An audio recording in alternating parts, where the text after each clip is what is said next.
Je la revois qui s'agrippe à moi comme un noyé à un radeau. Je la revois transie de froid, grelottant sous son vieux manteau. J'entends encore le son de sa voix, décomposée par les sanglots.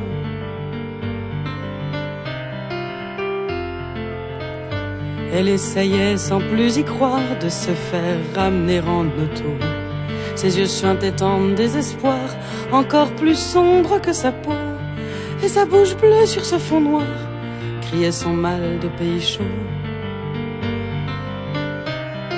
Mais bon, et tous ces enfoirés de chauffards qui trouvaient ça très rigolo de faire semblant, bande de connards, de croire qu'elle faisait son boulot, à racoler sur le trottoir malgré sa dégaine de clodo.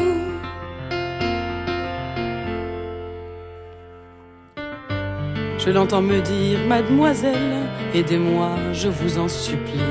Je veux pas dormir près d'une poubelle. J'ai une maison, j'ai une famille, mais je pouvais rien faire pour elle, à part lui tenir compagnie.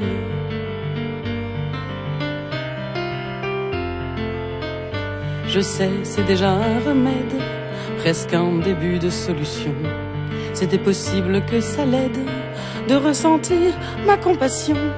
Même si c'est qu'un sentiment tiède, même si c'est juste une convention. Mais bon, voilà, il était tard, il était l'heure de faire dodo.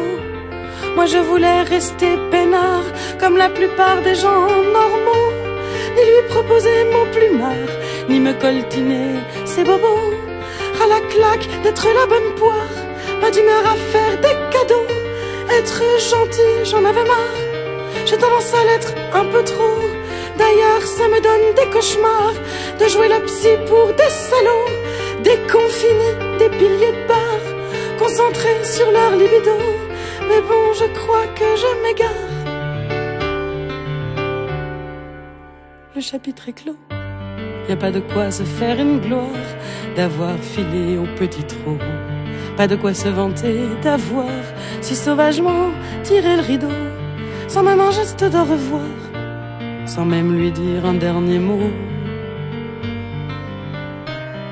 Bravo, c'est vrai depuis j'ai le cafard, je la revois en plein chaos. C'est vrai depuis je me sens bizarre, pas forcément bien dans ma peau.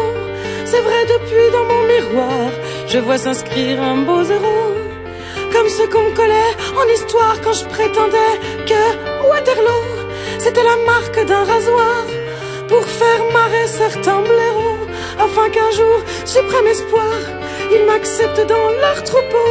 Vu que bien souvent, comme par hasard, les plus cons c'étaient les plus beaux. Mais bon, ça c'est une autre histoire.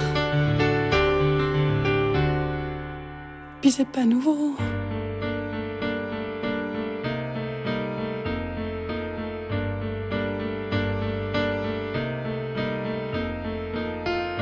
Mademoiselle, excuse-moi si tu savais combien j'ai honte.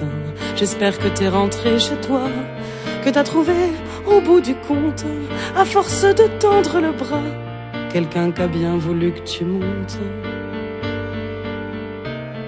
Dis-moi, je la revois qui s'agrippe à moi comme si j'étais Dieu en personne, comme si je pouvais chasser le froid.